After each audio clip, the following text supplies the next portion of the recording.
Hi friends, and welcome back to the Baseball Card Illustrated channel.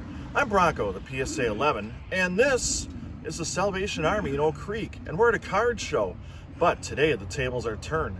I'm going to be the one behind the table making the deals with other people. That's right, because I have a table today. It's going to be a little bit different, a little bit fun. I'm going to get to see what it's like. So you're welcome to come and join us and see what this experience is like.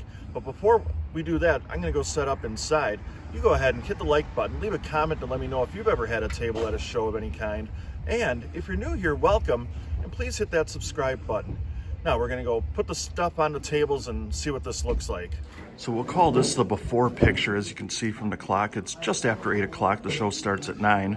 I brought in a couple tables. They had a chair for me, and I've got a couple totes, and we'll see what this all looks like when we're done. So we're at the Baseball Card Illustrated table, and we got a mixture of some wax packs, some newer products, and we got several display cases with various items.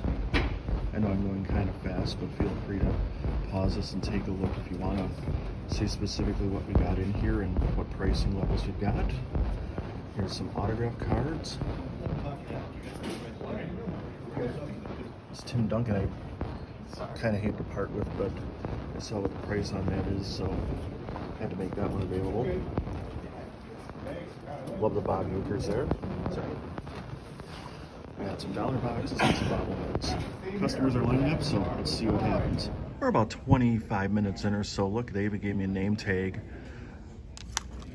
Pretty good attendance up to this point. I think everybody seems to be happy with that. Some sales have been made, so we're off to a good start here. So we're nearly 2 hours into the show, and some of the cards that a lot of people have been looking at up to this point are this Bob Uecker card, and definitely the one with the glare here, Tim Duncan and Tracy McGrady. Those are autograph cards. Peyton Manning's been picked up a few times and looked at, and Ricky Henderson. I've got to say the sales up to this point have been better than I had expected, especially for, as you can hear, being right next to the bathroom. But worked out a couple trades as well, and actually this deal here has actually been taken advantage of by a few people as well. So lots of good stuff going on here. So things have been very hectic all morning and now into the afternoon. And I sold a bunch of cards, some bobbleheads. Those wax packs have sold pretty well too. I was pretty pleased with that. But I've also made a couple trades. So we picked up a Mike Trout card here off the kid. It's a small deal there. And then a Fernando Tatis. But now we'll get to some really good stuff. So we got a Hanley Ramirez autograph card. Zach Wheeler, that's numbered. That's a pretty sweet one. Ken Griffey Jr., a relic card. I'm happy with that. And a Joey Votto autograph, a Just Miners card. That's a really good one. But then the best purchase of the day, we got this, a Derek Jeter SP rookie card. I've never had one of these and got this for $80. It's a PSA 4. I'm pretty happy to add that to my collection. Now we'll see what the rest of the afternoon brings here in Oak Creek. So everybody obviously focuses on the fun part, the glory of setting up your table and selling your cards and talking all kinds of sports and collectibles and everything. But then at the end of the day, you get to this point where you start packing everything up. And let me tell you, it's a little bit less fun, but it's still been a lot of fun. And I'm going to recap everything that happened here at Bat Daddy's Card Show. We're back now in the Baseball Card Illustrated studios, and I hope you enjoyed that show. And it was a lot of fun being on the other side of the table for a change, and had a lot of great conversations, and sold some cards, picked up some new cards. So in a way, it was sort of like trading, and there were certainly some trades that took place during the course of the day as well.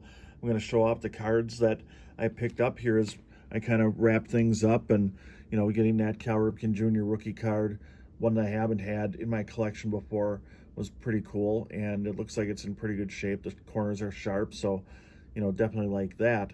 And talked about this pickup here, the Dave Winfield rookie card, and I really like the deal that I got on that, for one, and two, that's a card that I've kind of been looking at on and off for quite a while. So selling off a few things to have some funds to pick up something else is always fun, and that's one of the reasons, is you get to acquire some cards you haven't had in your collection before, like this one here of what I think is a surefire Hall of Famer, Clayton Kershaw, and his rookie card there. That's one that I'm really excited to have now, and we'll see what happens with him going forward, but I think he's in the Hall of Fame. And then again, this one here, we talked about this one, and that's a card that I've definitely never had before. I don't have very many slabbed cards, so being able to pick that one up was a little bit outside of, I guess, my collecting comfort zone of sorts. But anyway, it was a lot of fun at the show, and Fat Daddy does a great job with the card show, goes around, talks to all the dealers and probably most of the guests as well. Always good to see and talk with him a little bit. And the attendance for the 4th of July weekend was really good. Nobody was quite sure what that would look like, but it certainly, from what I was able to tell, sounded like attendance was strong, sales were very strong, and a lot of fun had by one and all. So hope you enjoyed this look at having a table at the card show, and I think I might try this again in another month, and we'll see what happens then, and hopefully got a little bit better setup. If you have any tips on anything you saw me do, please go ahead and leave a comment and let me know what you thought maybe I could have done better with the display. In terms of sales, I thought the wax boxes did a little bit better than I thought. The dollar box I had didn't do quite as well as I expected it to do, but I think part of that was just the setup. And I probably overall sold a few more cards than I honestly anticipated, so I guess that's a good thing too. So now I get to go through the fun part of putting all these cards together and reorganizing my collection a little bit, and looking forward to doing that. We'll be back with you later in the week. We had talked about doing the giveaway drawing for the last Win Broncos cards and our 550 subscriber giveaway on Monday. I realize probably not a lot of people are going to be sitting there on the 4th of July waiting for that video, so we'll probably aim for like Wednesday on that one. And then we'll get back on schedule. And last card I'm going to show you right here is Adley Rutschman. Right team, I think, but wrong guy. It's actually Gunnar Henderson. He is tearing it up in the minor leagues. We're going to talk about him this week as well here on the Baseball Card Illustrated channel. And who knows, we might even mention Adley Rutschman as well. But anyway, hope you enjoyed this video. Thanks for tagging along to Oak Creek and seeing what it was like on the dealer's side of a table in that perspective. On behalf of Kevin the Diamond King, a whole bunch of great people I had a chance to talk some sports and certainly some cards with this morning, and a special thanks to Showtime for tagging along, helping me with the assembly and the takedown of everything, and for doing his great job with the camera work as well. I always appreciate that. I'm Bronko, the PSA 11. So long, everybody. You've been watching the Baseball Card Illustrated channel.